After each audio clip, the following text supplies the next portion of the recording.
KF7QGY here, doing a video for everybody that I've had a lot of questions about my Go Kit, how it works, what it does, what it was set up for, and how it's portable. As you can see, this is it, and it's probably one of its most portable stages. Still weighs about 600 pounds though, if my math is correct, but ultimately though, still walkable and not vehicle reliant.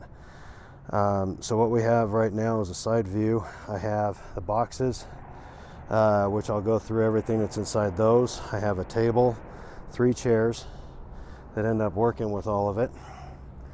Down inside of the cart, underneath the orange tarp there in the bottom, is actually a Predator 3500 watt inverter generator from Harbor Freight, a 5-gallon gas can, a blue tarp to go over my current canopy. And on this side here is where the 3 tripods sit.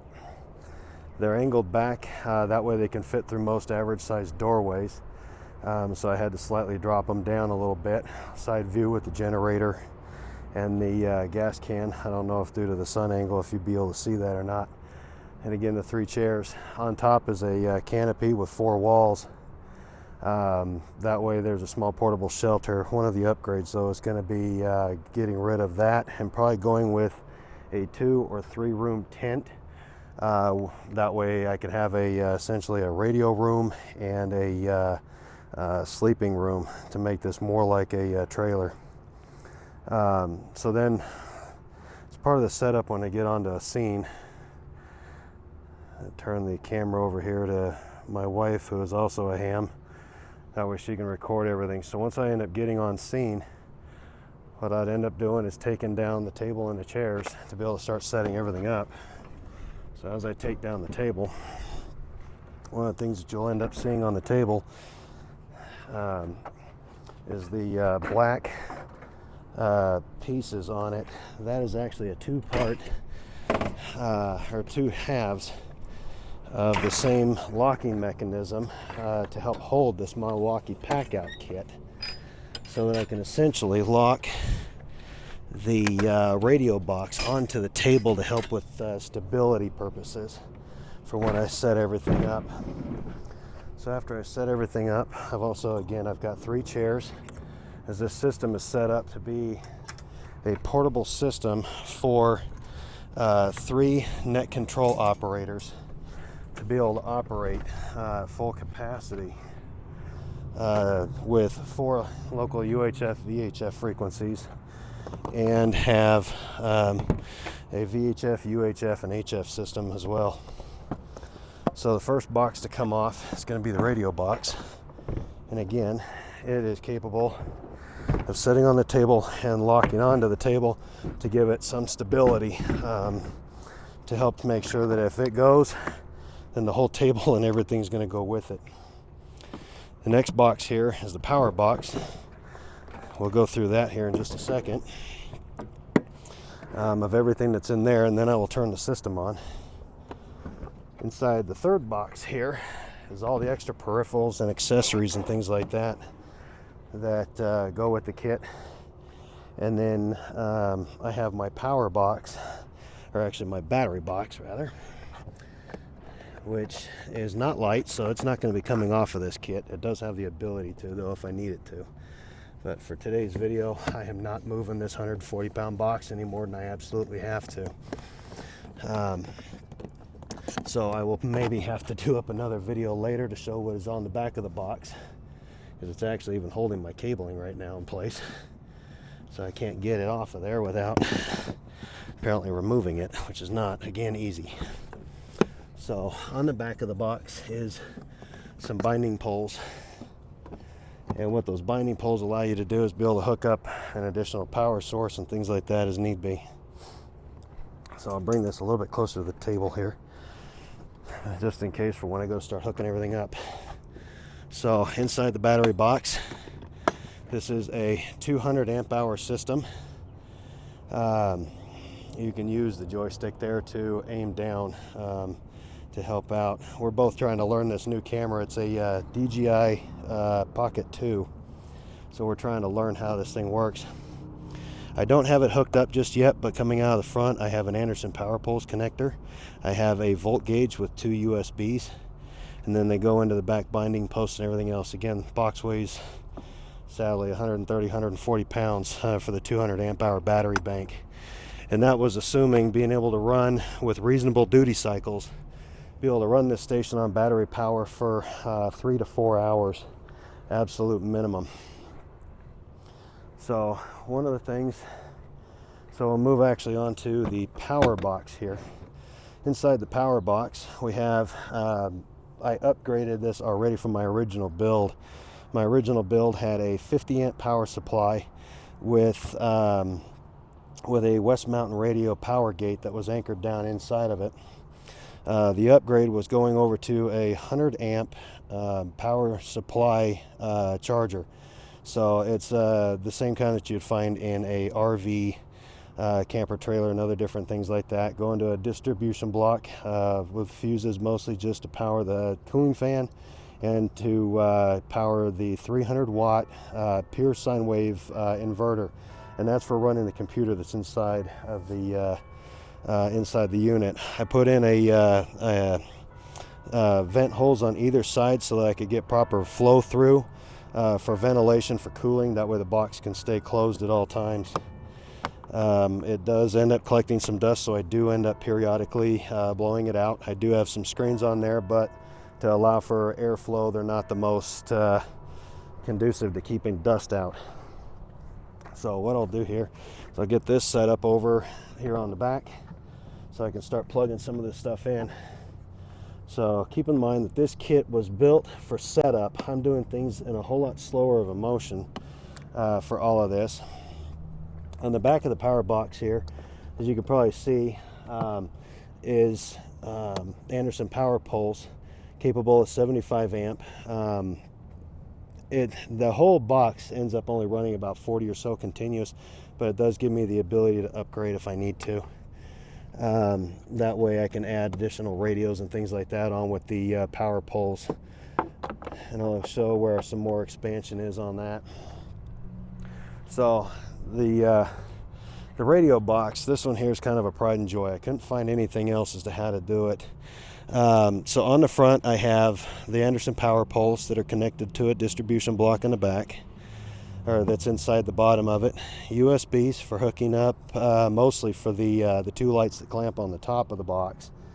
And when the box is up, it ends up with a street light view on the back, or that lights up the whole table and everything. So the real trick of what this thing was, so I wanted something to be able to set up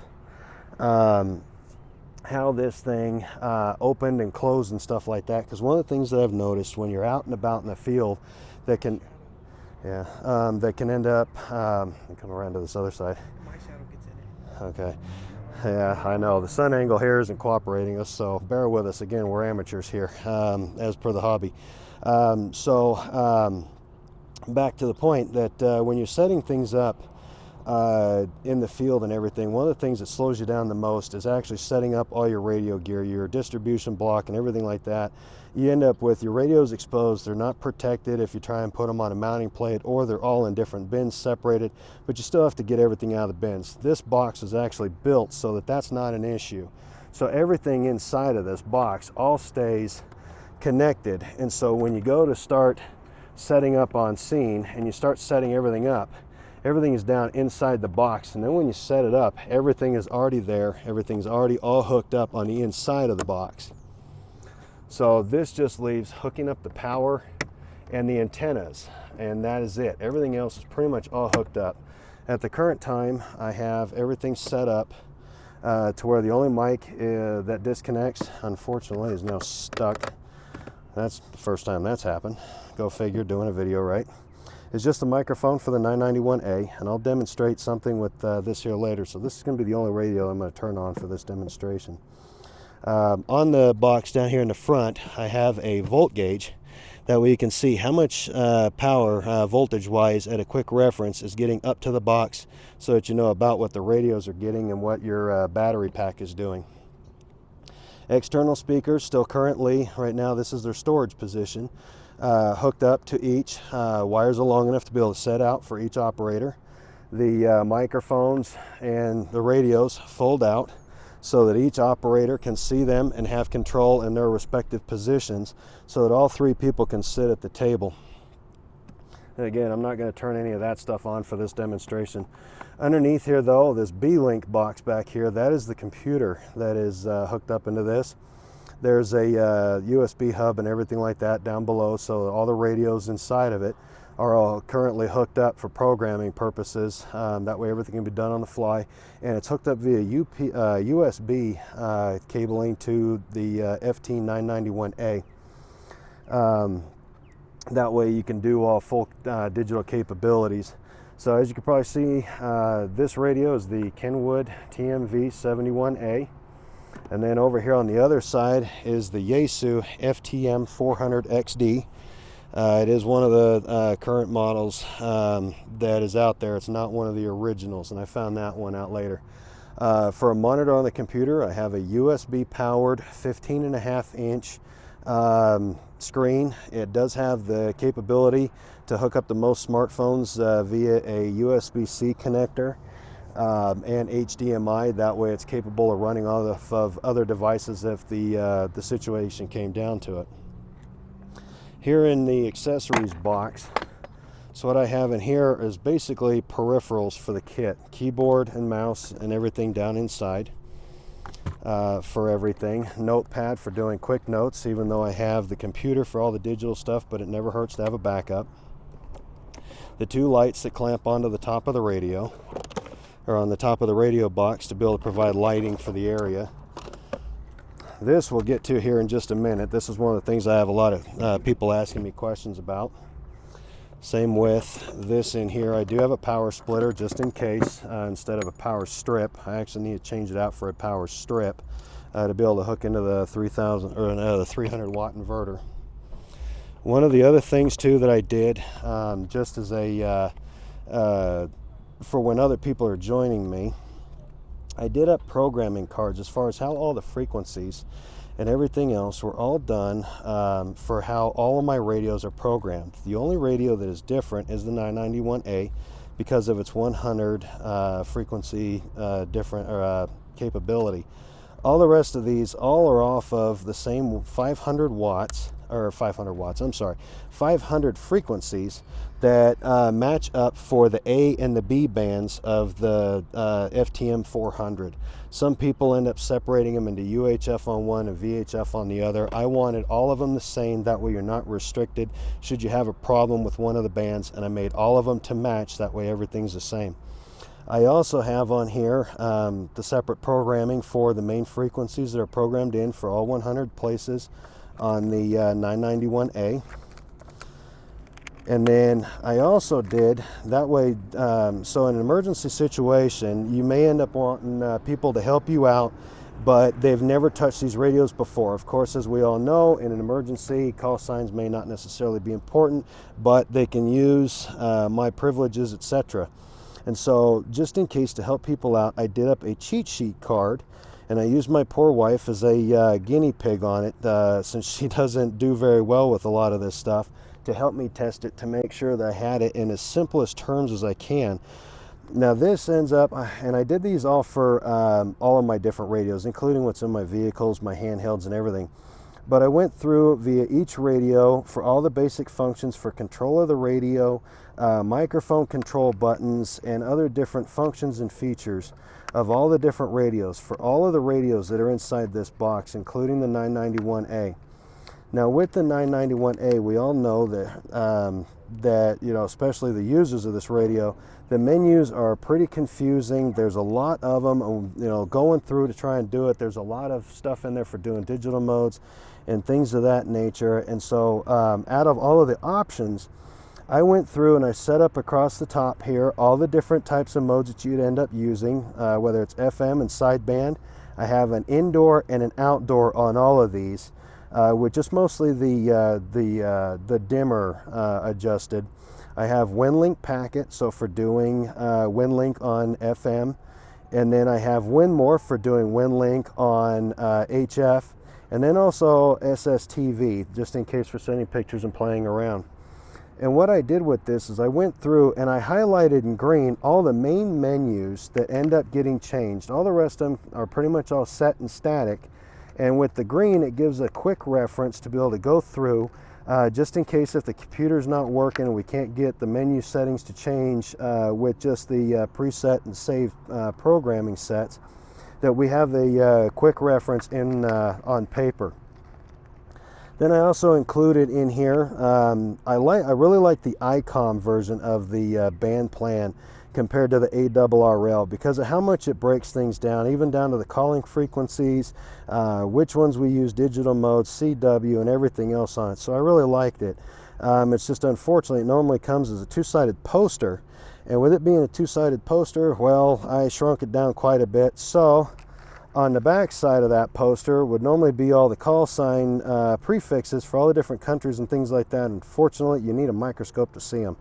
But one of the main features that I like, especially for MCOM, is down at the bottom of the ICOM band plan stuff, they have on here the ITU phonetics, just in case somebody's not familiar with it, so we can all stay on the same page for everything. And it also has some of the simple Q codes on there. I also included a ARRL WAS map, just in case, for a general reference of where call signs may be, so we know about where we're making contact, and that stays with the radio. I have in here also a 5-way splitter for being able to run things off of the 100-foot extension cord that's in here. I also have a 25-foot extension cord in here. I have stakes for doing for anchoring down the canopy, the tripods. I've got string for doing guy wires if absolutely necessary, but I haven't run into that problem yet. I have other various rope, hammer for getting the stakes down in, things like that. So those are all the main things that are inside the peripherals box, and this is going to be probably one of the upgrades later in the future also, is changing out how that box works.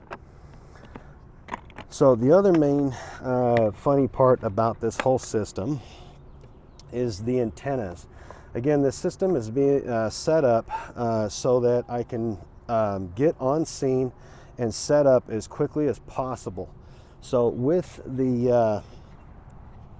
this setup comes the antennas. Now these tripods, they're not light. They're actually a rather big pain in the butt to get set up. Or to get off the cart rather. They're heavy, they fall over, they're not the most well balanced things in the world, and I'll show you why they're not very well balanced. This is all set up again for getting on scene and getting on the air, and I'll tell you how fast I was able to do it before with my truck, provided I can get all this stuff untangled. So 3 tripods and essentially 4 antennas. And I'll show you how all that stuff ends up working as we go through and we do this.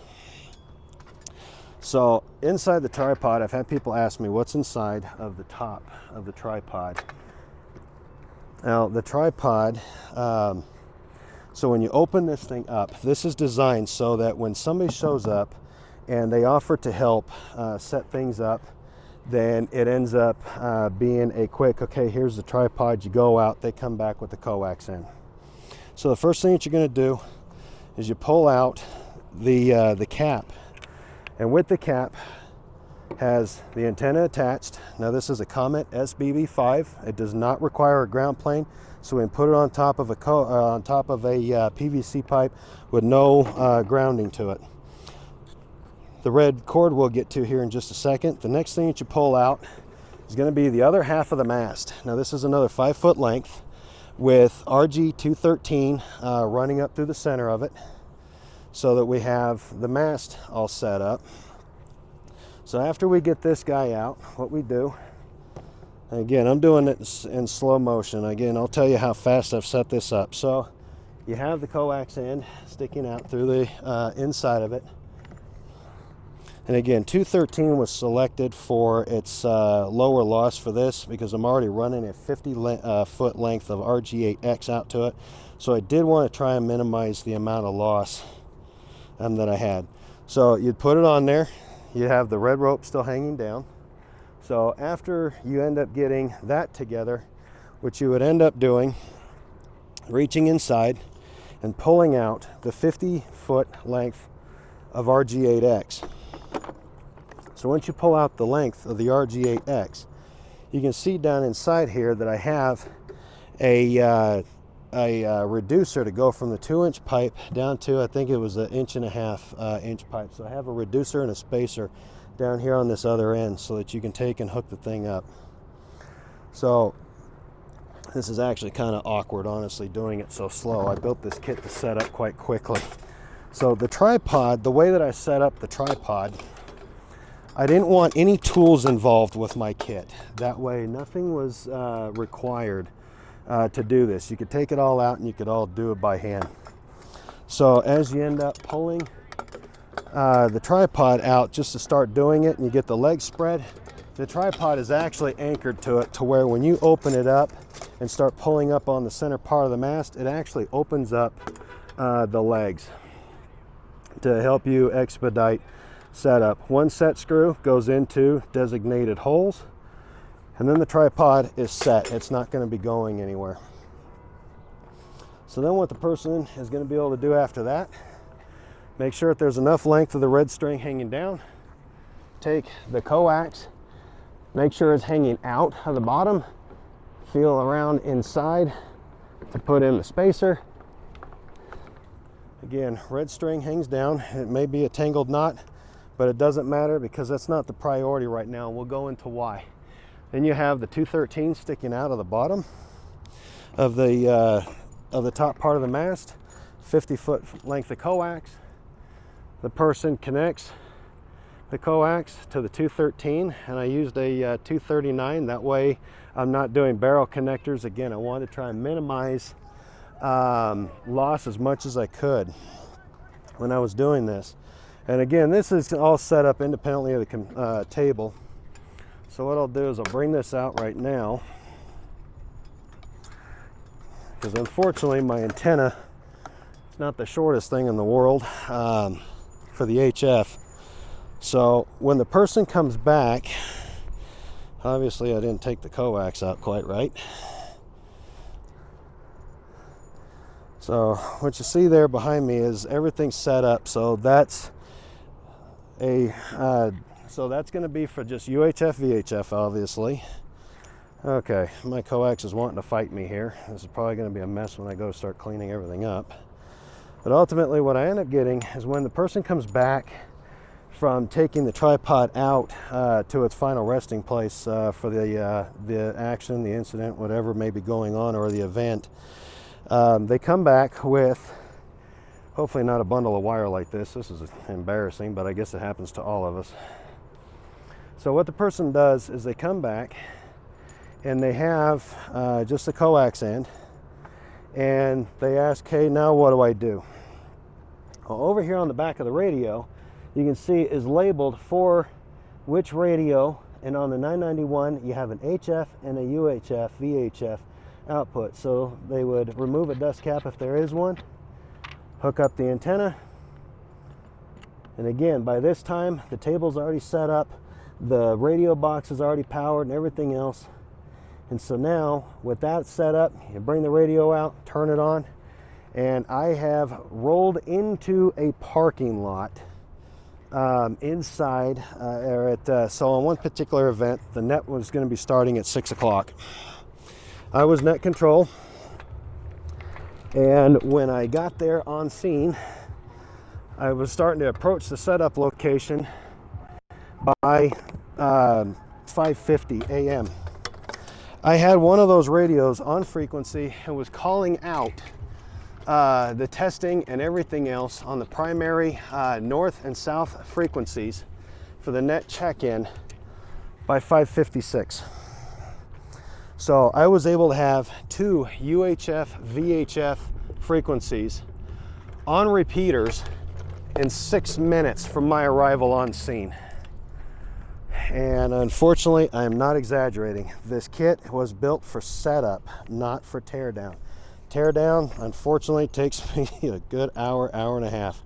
So you can imagine how long I'm going to be here after I'm done with this video. Luckily though, I'm not taking some of the stuff out, so I'm just setting up part of it for my fourth antenna. There's the two tripods, they're the same, and I'll show you what the difference is with the taller mast antenna here in a minute.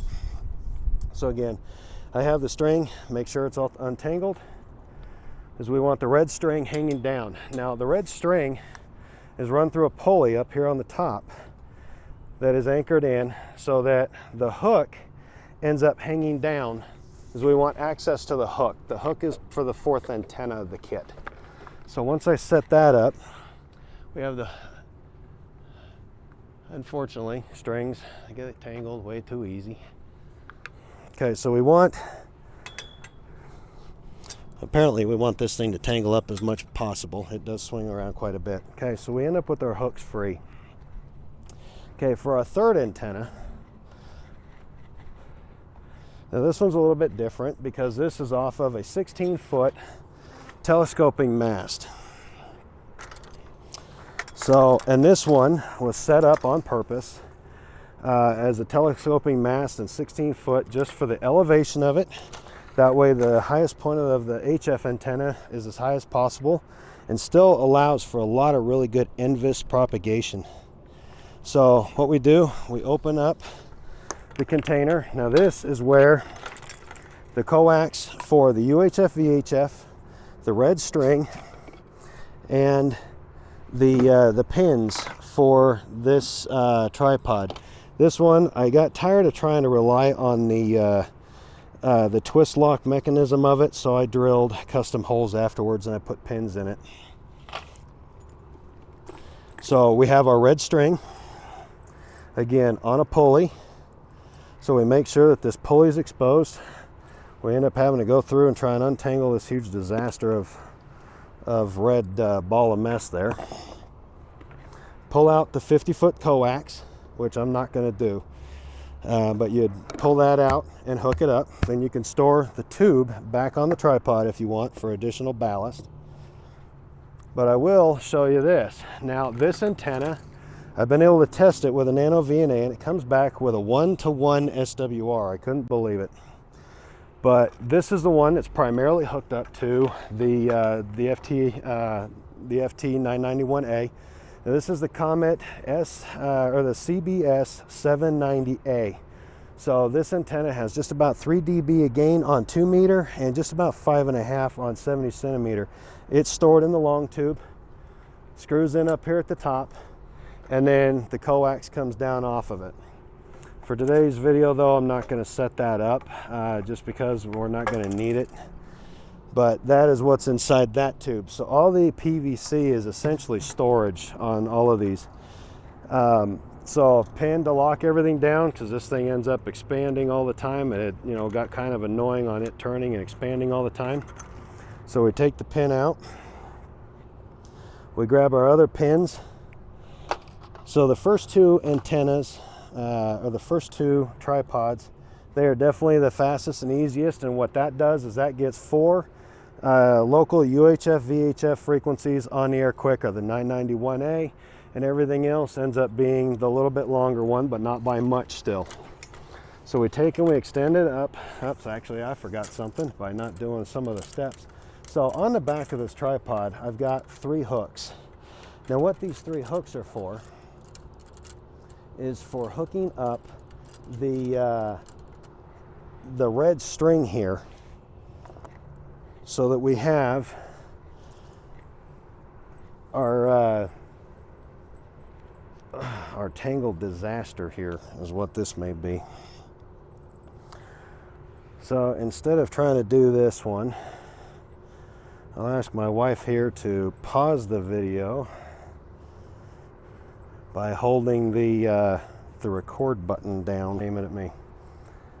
Okay, so after I got everything untangled, we take the pulley, we're going to lock it in to the top of the tripod, then we're going to start raising up the tripod. And again, normally the antenna and the coax and everything else will be coming down off the bottom, or not the bottom, but up there on the top of it.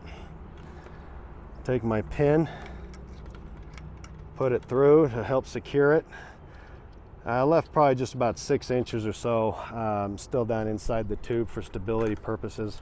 Again, I got tired of using the twist lock on it because it just didn't ever work. This pole's not that new.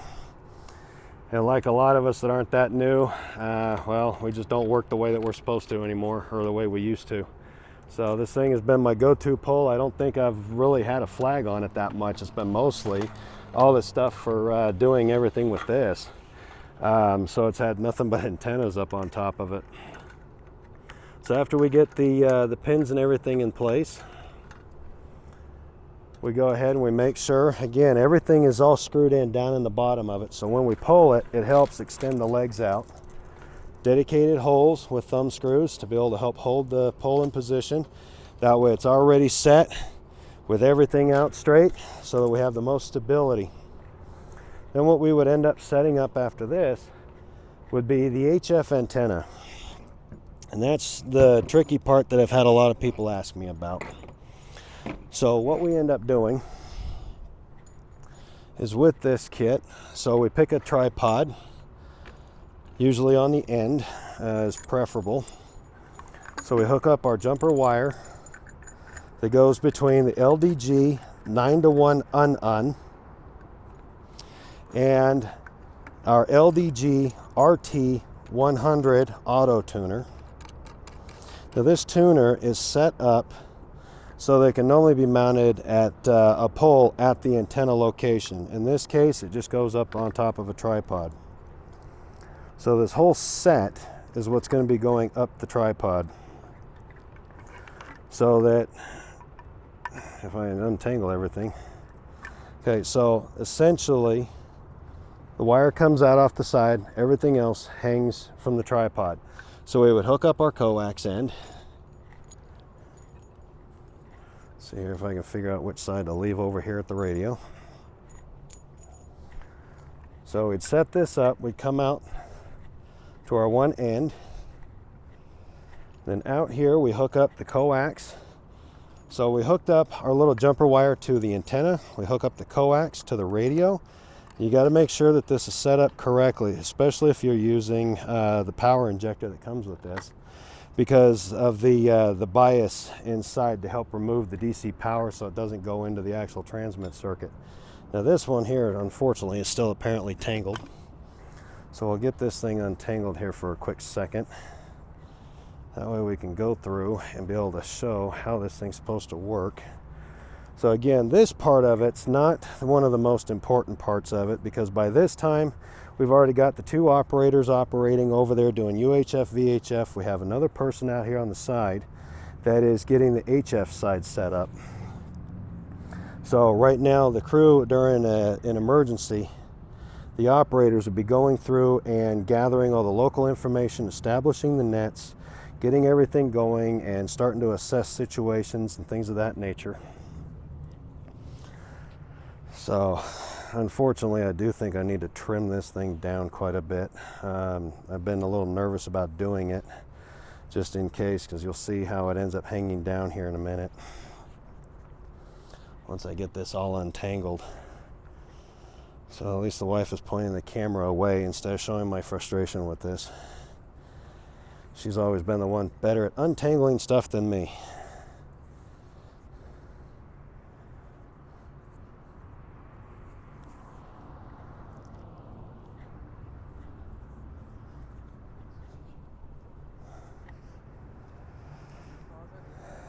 No, you don't need to pause it right now. I'm actually almost done. It's just the end is caught up in the rest of the rope. So we have our hook hanging down. We have the red string going up. So we want to make sure that this thing hopefully is untangled as much as possible, because the way we're going to do this. So for the case in point right now, what I'm going to do for lack of confusion is I'm going to go ahead and disconnect this coax. Okay. So we have this long set. Now right inside this loop we have another hook, or another loop that I had tied into it as kind of a marker as far as how far to have the string down. That way when we hook everything up, it's all in place and all set.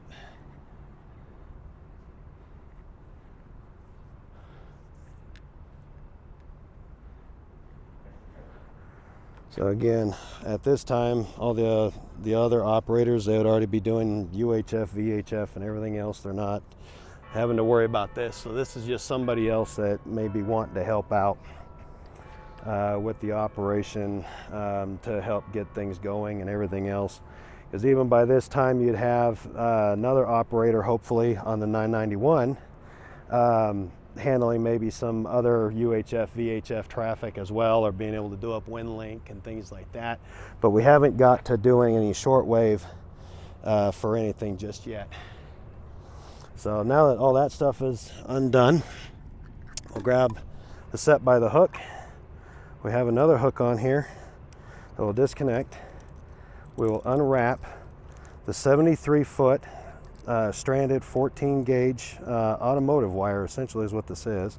The tuner is the most expensive part out of this whole thing, out of this whole set. Again, it's the LDG RT-100 and the LDG 9-to-1 un. And this antenna is modeled off of one of the later models of the My Antennas end-fed random length long wire antenna. So with this set, we find our hook, and we've got, just in case for fatigue purposes and things like that, we have the metal ring in it. We hook it to the red string. We take and we just hoist the tuner up the flagpole. So the whole thing, oh, it wants to actually come untied for once. How rude. Boy, this is what happens when you do live demonstrations, I guess. Everything goes wrong. So let me get everything all hooked back up. I don't know how in the world that happened. Second time's a charm, maybe? Oh no, it did. It came untied. So we may not be transmitting today. I'll have to do that demo on another day. So essentially, we end up taking the entire set. And if things cooperate with me, okay, it doesn't want to go up, and I don't know why. Yeah, I don't know why. Nothing wants to work for me today, that's for sure. Okay, so essentially, all right, so there we go. Finally, success. Okay, tie off the rope.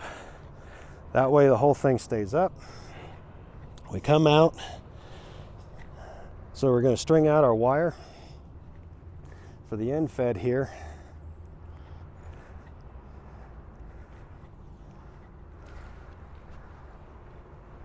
Okay, we come over here to our middle tripod. Apparently I need the antenna wire on the back side. Now we had another hook. Hopefully this one doesn't go wrong on us. We take and we hook the antenna wire into that metal hook. Pull the rest of the wire free. That way it's out of our way for the string. Okay, then we do the same thing as what we did on the other one. So we're going to take and we're going to raise this all the way up. Now what this ends up doing, along with getting tangled again, let me redo this. Since it wrapped around, I didn't catch that. I think maybe we like that one a little bit better. Okay, so again, we raise the antenna by pulling the string so that we get our HF antenna in the center all the way up. Now this puts the middle of the antenna at just about 17 or 18 feet in the air. So we get it up, tie it off the same way. That way we've got that up in the air. Take the other end, come out to our last tripod. So now this starts to pull everything tight. And when we come out here to the last tripod,